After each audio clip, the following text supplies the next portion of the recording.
Bring a little taste of Japan to your home. I'm talking sake, aka rice wine.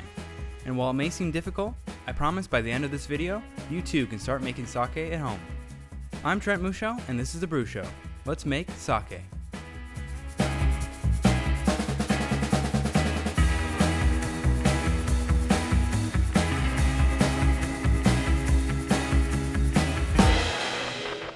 I fell in love with sake on a vacation to Tokyo.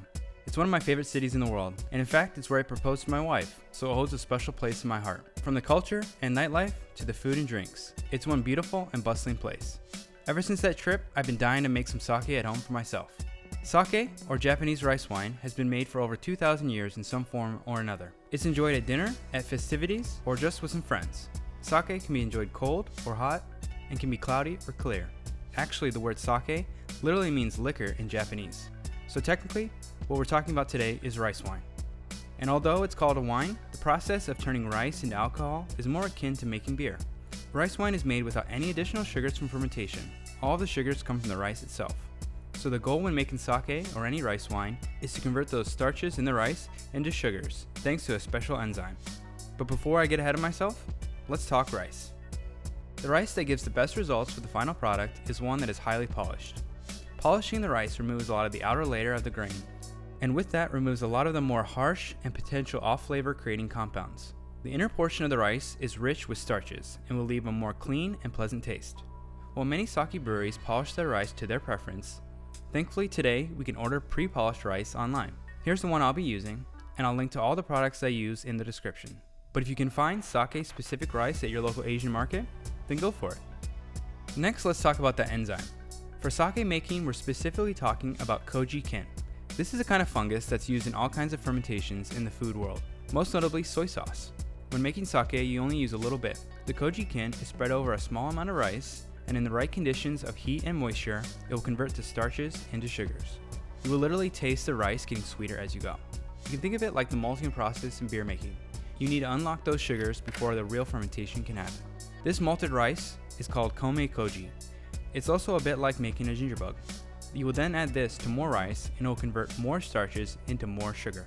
From there, you can add some water and wine yeast, and with a little fermentation magic, you have rice wine. To clarify, there are a ton of ways to make rice wine, and I'll just be showing one way of doing it, which in my opinion is probably the easiest and most beginner-friendly way. There are people out there who devote a literal lifetime to perfecting the art of sake making. Now that we got the basics down, let's get into the recipe. I'm making a 1 gallon batch, and you can definitely increase this amount, but I recommend if this is your first time making rice wine, start with 1 gallon and get the steps down before scaling up. This is a several day process, but for the most part, you only need to do a few minutes of work each day. Let's start at day 1, making the Kome Koji. One aspect of getting the best results is by steaming the rice. It must be steamed, because it creates the right texture for conversion to happen, and if you boil the rice, you'll get a gummy mess. Ask me how I know. After a few failed attempts at making this recipe, I finally got the steaming down. If you have a rice steamer, great, use that. But if not, I just use an Instant Pot, or you can use a normal stock pot and place the rice in a colander or strainer just above the water. Don't let the water touch the rice. Just let it boil below and let the steam rise to cook the rice. So for day 1, we need to steam 400 grams of our polished rice. Start by soaking it in water for about 1 hour. After 1 hour, it's highly recommended to wash your rice thoroughly. I'm talking like 4 to 6 times, or until the water runs clear. This is said to reduce the gumminess when it's cooked. Once it's rinsed, allow it to dry for another 20 minutes. While you wait for that, start up your steamer or pot of water, and then steam the rice. This can take anywhere from 40 to 60 minutes. It's a good idea to mix it up at least once for even cooking. If you get gummy rice, just start over.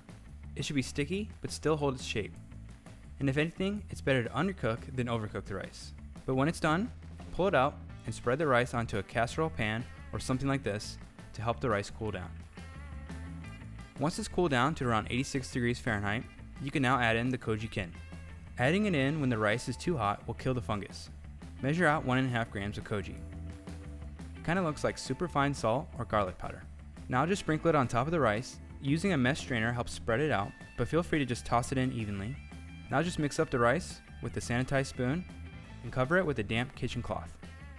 You want to keep the rice moist and warm for the koji to do its work, ideally around 86 degrees Fahrenheit. I found that putting it in my oven with the light on made for just about the perfect conditions. And that's it for day 1. For the next 30 hours, you want to check in on it every 10 hours to make sure it's still warm and moist. Re-wetting the cloth or even spraying with some water can help the moisture levels. And at those 10-hour marks, you can stir up the rice with a sanitized spoon. This will help keep the koji evenly mixed up. About 20 hours in, you should notice a distinct aroma from the rice, a bit of a cheesy smell, and the rice granules will start to get a white fuzziness to them. These are all great signs that it's working. If you see anything besides this, like green or black growth, that's no good. If all looks well, you can even take a taste and see how the rice is turning a bit sweet. After the 30 hours, you're officially ready to make the large batch of rice for sake. For this, we need 1,500 grams of the same polished rice. Soaked, rinsed, steamed, and cooled just like before. You'll hopefully be a rice steaming master by the end of this. When the rice is cooled down to 86 degrees Fahrenheit, you can now combine all the ingredients to start making sake. For that, you'll need a small fermenter. I recommend a 2-gallon fermenter so you have plenty of room for everything. Glass or plastic is fine as long as it's clean and sanitized. To that, you add your Kome koji rice. Next, add in 1 gallon of water. Filtered water is preferred here for the best, cleanest taste. Then add in your freshly steamed rice, giving it a good mix to incorporate everything. Additionally, we need something to help prevent any bacterial spoilage. Citric acid is a popular choice, but you can also use hops. And since I have so much from my beer making, that's what I went with. I chose a fairly neutral bittering hop, Magnum. I'm using 4 grams, and I'm going to put the hops in some boiling water to sterilize it and make a hop tea to add in. Just allow it to cool down before adding it in.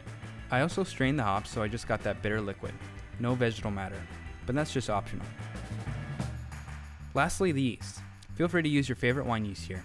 I'm going for EC1118 as I enjoy its dry characteristics and I feel it gives slight fruity notes to the fermentation that would complement this nicely.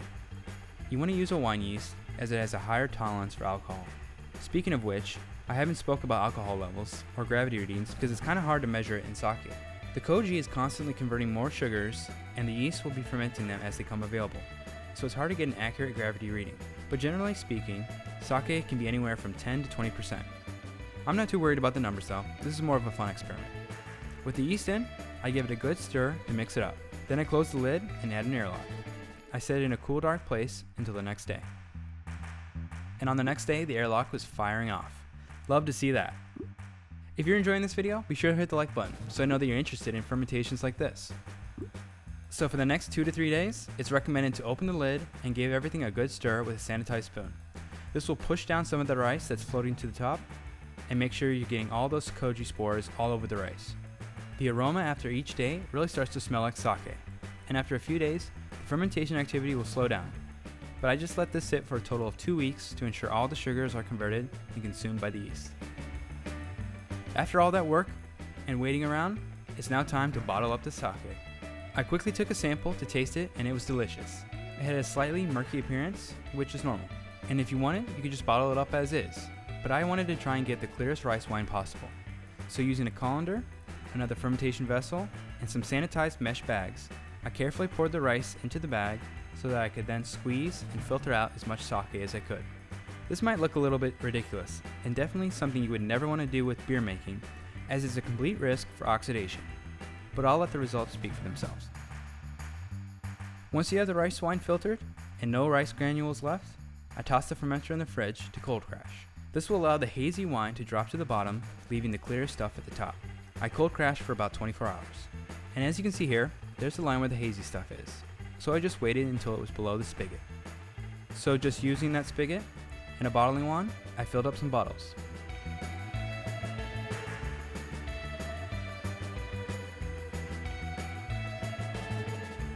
I even bottled some of the hazy rice wine, which I guess you'd call nigori due to its appearance. And finally, once they're all bottled up, the sake was officially ready to drink.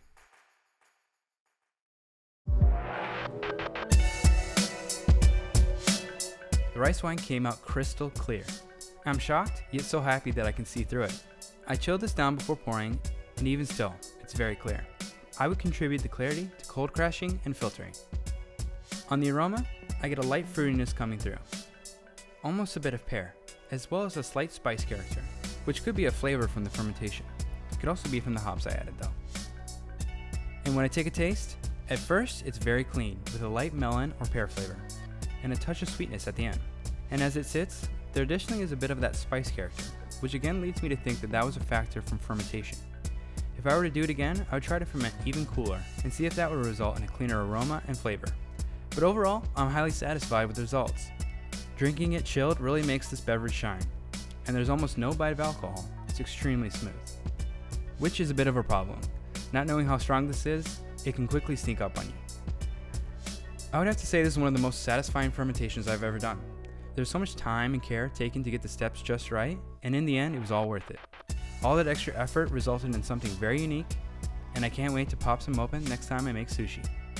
You have to give this a try, and if you do, please send me some pics on Instagram. Or if you have any questions, you can always post them on the Discord, and I'll try to help you out.